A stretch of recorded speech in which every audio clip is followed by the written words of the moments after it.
Have you ever felt that he didn't step away from just you, but from himself? As if something inside him fled from the mirror you represented? There are men who leave not because the love ended, but because your presence revealed what they weren't ready to face. Jean-Paul Sartre wrote that man is a useless passion, not because loving is pointless, but because when desire serves only to fill the void, it empties itself. Many men fall in love not with who you are, but with what you allow them to. Forget the inner silence, the weight of decisions, the discomfort of not knowing who they truly are. When he's with you, he feels. And feeling is dangerous. Feeling forces him to choose. Feeling drags him out of autopilot. And the problem is that not every man is prepared for the freedom that love demands. Not the freedom to do whatever he wants, but the freedom to be responsible for everything he does, including hurting, disappearing, or failing to live up to his own promise. That's why he left, perhaps even into another's arms, but not because she's better. He left because he needed a new stage where he could perform without being confronted. The relationship with you demanded authenticity. The other one, perhaps, allows for theater. And if there's one thing the ego loves, it's a stage without mirrors. Sartre called this bad faith. It isn't simply lying to the other. It's lying to oneself. It's saying, I'm not responsible for what I feel. It's believing that desire is an external force, not a constant choice. A man in bad faith will say he's not ready. But what does that really mean? That he prefers not to know what he wants, because owning it would have consequences. That he flees from choice because it demands renunciation. And you? Where do you fit into all this? You ask yourself all the time, does he still think of me? But what if the right question were, can he face himself without me? He doesn't miss you like someone misses a person. He feels your absence like someone loses their footing. Because you were the fixed point he clung to in order not to face the abyss of living without essence, without a manual, without excuses. Masculine desire is often a desire to forget responsibility, the past, failure. But when he looks at you, he remembers. Because you saw who he could be. You looked him in the eyes on the days he wanted to disappear. And that creates an emotional debt he tries to erase by distancing himself. You need to understand one thing. He's not with someone else because he overcame you. He's with someone else because he still can't face himself. And this new person may represent for him the same refuge you once did. A chance to hide behind someone who makes him feel enough without needing to change. But here's the secret. What will make him beg to come back? Isn't you humiliating yourself, waiting, or proving you're better? It's you disappearing as a mirror. It's you stopping propping him up emotionally with your waiting. It's when he realizes he no longer has where to project his ideal image, that you are no longer the canvas on which he could paint himself as hero, victim, or martyr. And at that moment, he feels the absence, not of you, but of what he was when he was with you. And that is unbearable, because now, without you, he'll have to build who he is without crutches, without an audience, without excuses. This is the breaking point, and it's only the beginning. He told you he wasn't ready, that he needed time, that he didn't know what he wanted. Gentle words that sound considerate, but hide something deeper, the desire to flee responsibility. This is bad faith, and Sartre was clear. Bad faith is a lie we tell ourselves to avoid facing who we are. But why does this happen so much with men? Why, instead of saying, I don't want this anymore, do they say, I don't know what I want? Because it's easier to seem lost than to seem cruel. It's easier to blame the moment than to admit the choice was conscious, deliberate, calculated. Male bad faith is a comfort zone, a fantasy where he can continue as victim of circumstances, not as a free agent of his actions. This bad faith takes many forms, and you've probably seen some of them. He says, I don't want anything serious, yet expects you not to see anyone else. He says, the problem is me, yet hovers, sending random messages to keep the connection alive. He says he needs space, but wants to know if you still miss him. He doesn't want the relationship, but he also doesn't want to lose you. This isn't indecision, it's choice in disguise. And the cruelest part is that often he doesn't even realize it. Sartre said that bad faith isn't just pretending. It's a kind of existential hypnosis. He believes what he says, believes he still loves you, but can't, that he needs to find himself. And maybe he even cries while saying it. But that doesn't make it truer, only more unconscious. And what does this bad faith do to you? It traps you in an emotional limbo. You don't know whether to wait or to move on, because he didn't slam the door on you. He just left it ajar, and that crack is enough to delay your own freedom. His bad faith feeds your hope, and your hope frees him from facing loss. It's an unconscious pact. He pretends he's still here, and you pretend you still believe. But here's the paradox. He can only feel your real absence when you close the door. Not with anger, not with drama, but with choice. Sartre said that choosing is to deny all other possibilities. When you choose not to be that bridge between his doubt and your waiting, you break the cycle of bad faith. You force him, for the first time, to face what he's done. And perhaps, for the first time, he'll see it wasn't time nor fate. It was him. You need to understand. Bad faith is comfortable, but poisonous. He flees from the pain of deciding, and you absorb the emotional cost of his absence. But contrary to appearances, this isn't love. It's a game of broken mirrors, where nobody truly sees themselves.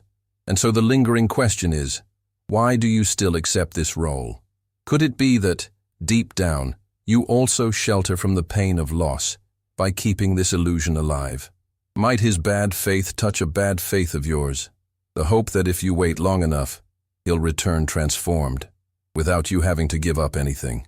But there is no transformation without rupture, no authenticity without end, and no true return without real absence.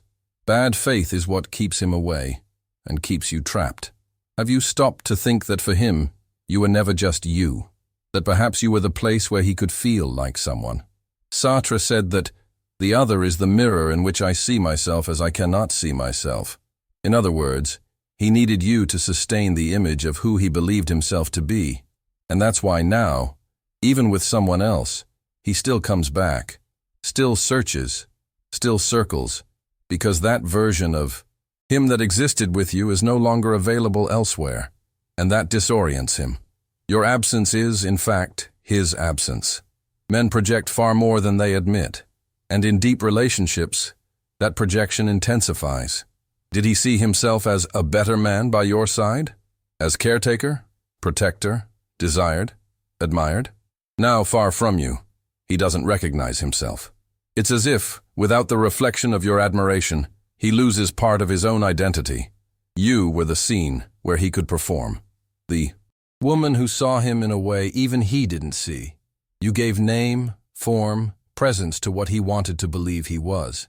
And that is powerful, but also dangerous, because love becomes symbolic dependence. He doesn't love you. He loves what you made him feel about himself. And here's the key. When you leave, truly, not just physically, but emotionally, you destroy that mirror. And then what Sartre called existential nausea happens. He feels the vertigo of not knowing who he is, of having lost the symbolic ground on which he walked. That nausea isn't longing, it's disorientation, it's discomfort before himself. And that's why he tries to return, not to love you better, but to restore the image of himself he lost with you. He begs for the presence that validated the fantasy of being whole. But this desire to return is not proof of love. It's proof of ontological lack. He wants back the mirror, not the woman. And that's where you need clarity, because it's seductive to hear that he feels your absence. But absence of what? Absence of how you looked at him, of the feeling of being someone important, of the emotional structure that kept him functioning while he ran from himself. You need to ask yourself, do I want to be loved, or used as the anchor of a man who hasn't yet decided to be whole by himself? You are more than a mirror. You are a project in progress, a free being, a living presence, not a setting for existential comfort. The decision to step away isn't about pride. It's about lucidity. It's about not letting yourself be reduced to what the other needs to not collapse. Because as long as you occupy that role, he will not change, and you will not evolve. After all, as Sartre said, Freedom is what we make of what has been done to us. And now, your freedom begins when you stop being what he expected and start being what you choose. You may still believe he will return when he understands what he lost, but the truth is harsher. He will only understand when you stop being available to be the frame of his doubt. And that doesn't happen with ignored messages or emotional games. It happens with a radical decision to live for yourself. Sartre wrote that man is condemned to be free. This condemnation is both a burden and a gift, and you now carry this paradox. The turning point isn't when he realizes he misses you. It's when you decide you no longer need to be chosen, because there is a silent power in someone who doesn't wait, who doesn't beg, who doesn't haggle for their presence in exchange for conditional affection. When you choose to be your own priority, he is forced, for the first time, to face that he lost something he can no longer control. Female freedom frightens, especially men used to being the emotional center of the story. When you stop orbiting him, even in silence, even in thought, you break a symbolic cycle. You cease to be free emotional support. You cease to interpret his wishes, and above all, you cease to be a spectator of your own abandonment.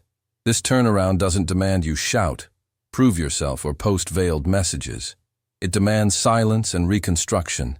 It demands that you move on, even with longing, even with pain, because true power is in carrying on, not in convincing someone to return. There are 3 paths of reinvention that transform your absence into real impact. First, you begin to say no, where you previously said yes. You stop offering explanations for your silence. You refuse to be his emotional therapist. You withdraw, not as punishment, but as affirmation of your autonomy. Second, you allow yourself to be desired by others, not to provoke jealousy, but to remind yourself that your story isn't over, that you are not defined by anyone's abandonment, that your worth does not depend on being remembered, but on being lived. Third, you stop waiting and start creating. Your routine changes, your plans expand, your conversations become deeper. You stop occupying the space of maybe and enter the territory of now. And that is when something breaks inside him, because suddenly you are no longer the woman he left. You are someone else. You are the woman who knew how to turn mourning into language, absence into a project, abandonment into birth. Sartre said that we are not only what we are, but also what we choose to be. And now, with every step away from him, you choose to be whole, not the half he offered. And that choice resonates. It doesn't shout, but it asserts itself. And if he comes back, it will be too late. Or at least, it will be a different kind of meeting, because the woman you are becoming does not go back. She only receives back what lives up to what she has built. This is the point of no return, and it's only halfway there. You think he comes back because he misses you? Perhaps. But what exactly is missing? Is it you, or what you represented to him? His return isn't as simple as it seems. It's not just longing, remorse, or unresolved love. Often, a man returns out of disorientation. Sartre explained that when the other withdraws, we are forced to face the nothingness within ourselves. And that void is unbearable for someone who hasn't built an autonomous identity. While you were there, emotionally available, even if distant, he was still someone with access, someone who still occupied symbolic space. But when you stop reacting, when you stop responding to his absent presence, he enters symbolic collapse, not because of love he feels for you, but because, without confirmation that he still matters, he sees himself naked. That return is often a gesture of desperation, not of reconnection. He wants to test if he can still enter, if he is still remembered, if he is still needed. It's an attempt to reaffirm the internal narrative. I still have value, because she still waits. The problem is that this has little to do with you, and much to do with him. Have you noticed how he comes back just when you begin to free yourself? When you post less, respond less, appear more alive? This is no coincidence. It's an emotional radar. He senses the rupture, senses the disconnection, and tries to restore lost effective control. But that return is, In essence, a return to bad faith.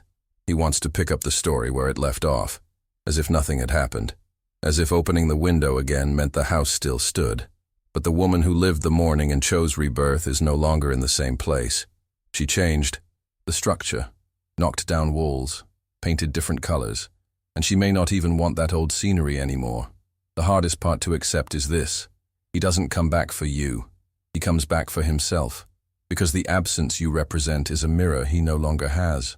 And living without seeing yourself is unbearable for someone who hasn't built himself within.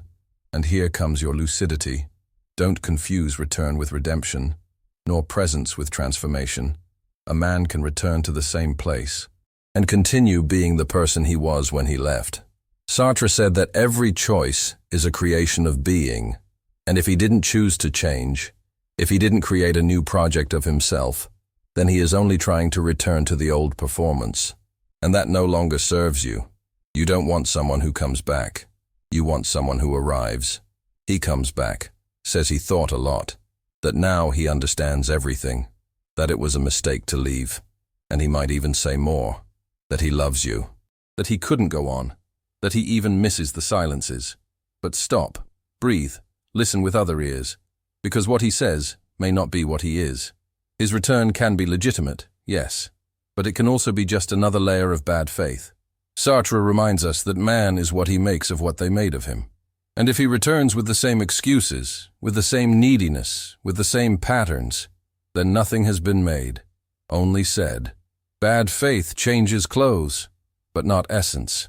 Now it comes dressed as repentance, as reformulated promises, as redesigned plans. But the script is the same. You've heard it before, and deep down, you feel it. He isn't saying, I want to learn to love you better. He's saying, I can't stand losing myself again without you to sustain me emotionally. His return may not be about you, but about the symbolic need to reclaim the role he lost, to restore the feeling of control, importance, centrality. That's why the essential question isn't, has he changed? The bow question is, have I changed? Because if you haven't changed, you'll be vulnerable to the same cycle. And if you have changed, you may no longer fit into that script. And then comes the most cruel and liberating moment, realizing you no longer want him back, not out of revenge, not out of pride, but because he no longer belongs to the woman you are becoming. You look at him and see the man who cried, who hesitated, who disappeared, who returned. But you don't see movement. You don't see assumed responsibility. You don't see a new project. You only see a past reflection trying to survive in the present.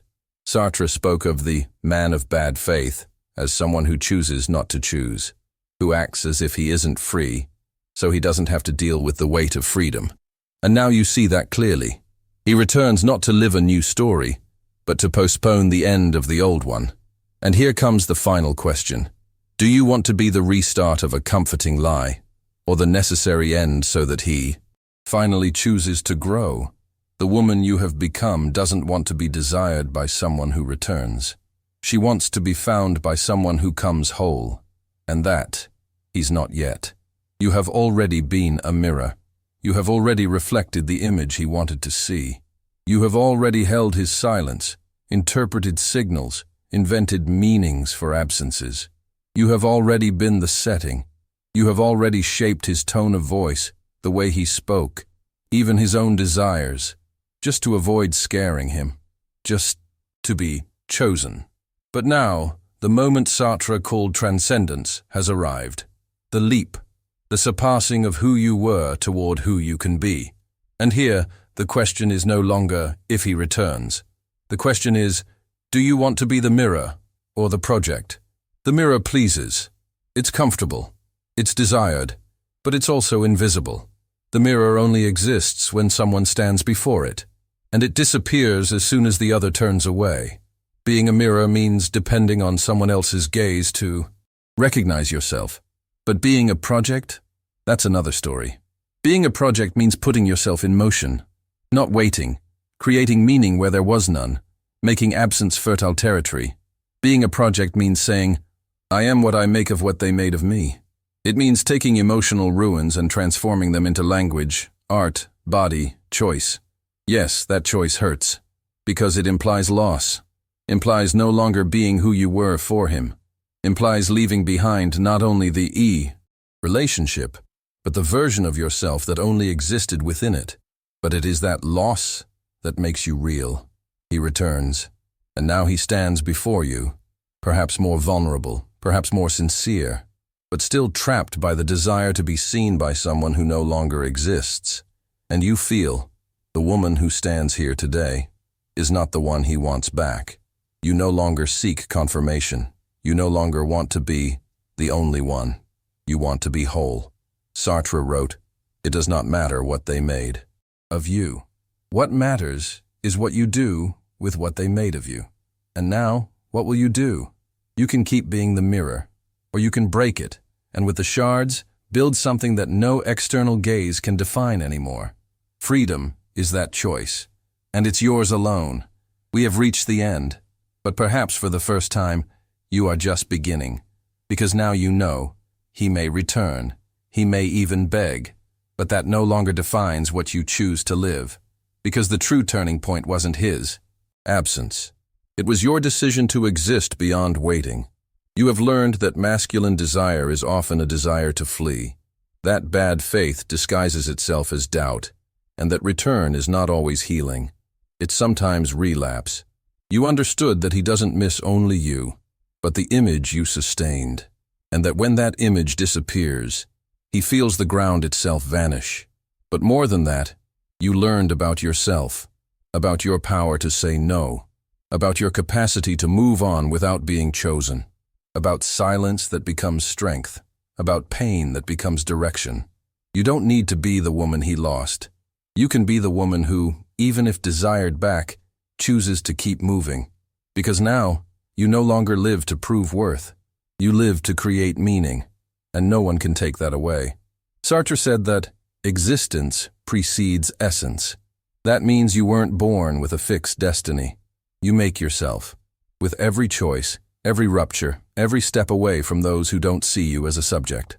You invent who you are, and in that process, you become. Now you have two options. You can continue waiting for him to return transformed, or you can right now embrace your own transformation. You can choose to live so authentically, so fully present, so whole, that even he, if he returns, won't be worthy of the woman you've become. And that is the true end, the end of waiting, the end of illusion, the end of the mirror. Now, there is only the path, and it begins with a simple question. But one that changes everything. Who do you want to be from now on? If this question moved you, write in the comments. Today, I choose my project, and share. Which version of yourself are you ready to build? Because if he returns, it may be too late. But for you, it's the beginning of everything.